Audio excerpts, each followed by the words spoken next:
everyone, I am Tony P, and in this edition we have, oh boy, toilet snakes.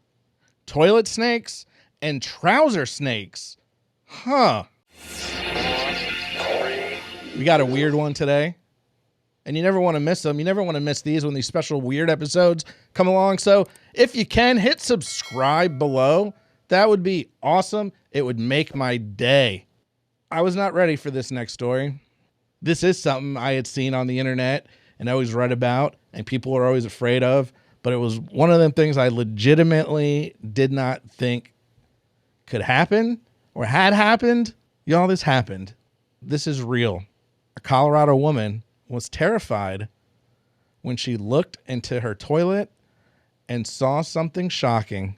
A snake was coming up out of the toilet. Toilet snakes, y'all. Toilet snakes. I can deal with the flying snakes. We talked about that on an earlier episode because at least you can see it flying at you or carry an umbrella or something.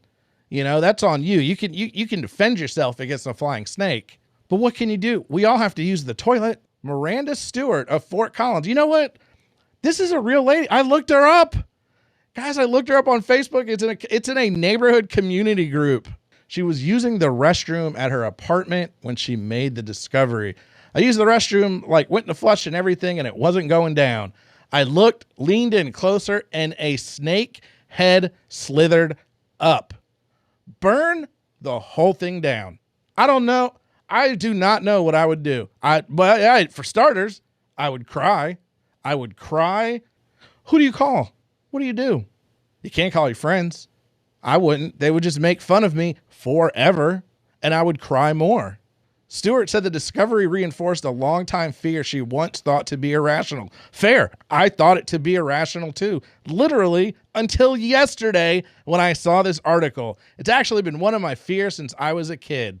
Stewart shared photos of her apartment's maintenance man extracting the snake from inside the commode. So say I was this woman's boyfriend, husband, whatever, and she called me up and said, hey, Tony, there's a snake in the toilet. My response would be, we're breaking up. I'm not dealing with that. I am not physically or emotionally prepared to deal with a snake coming out of the toilet. I'm sure she would understand. Hey, why'd you guys break up? Well, I had a snake in my toilet. That's another thing. I couldn't ever go to her house ever again. How do you go to someone's house, rest comfortably, kick your feet up, take your mind off things when there is a snake in the toilet? You don't. So come to find out, she thinks it may have been someone's pet through the apartment complex or the college nearby, and they believe it's a corn snake, and it was pretty calm for being stuck in a toilet and having someone scream at him. I don't care what kind of snake it is. It's a nope snake. The reptile, a non-venomous corn snake, was adopted by the maintenance worker, Wesley. I took him home, and my wife was very happy with me, and we named him Boots. I'm legitimately happy to hear it turned out well.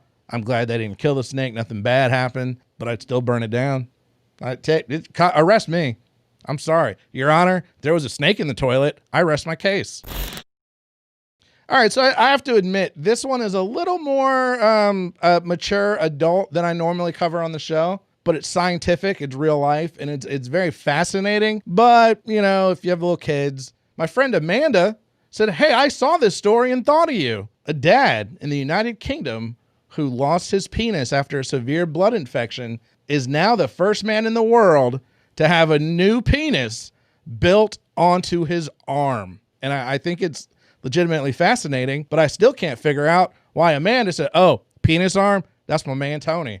No, guys, surgeons gave Malcolm McDonald, 45 years old, a newly rebuilt penis, but delays have meant he's had to live with it on his arm for 4 years.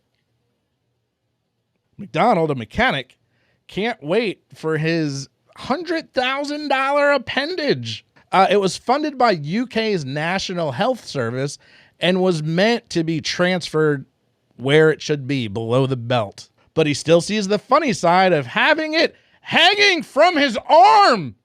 Of course it's mad meaning crazy in England, having a penis on your arm.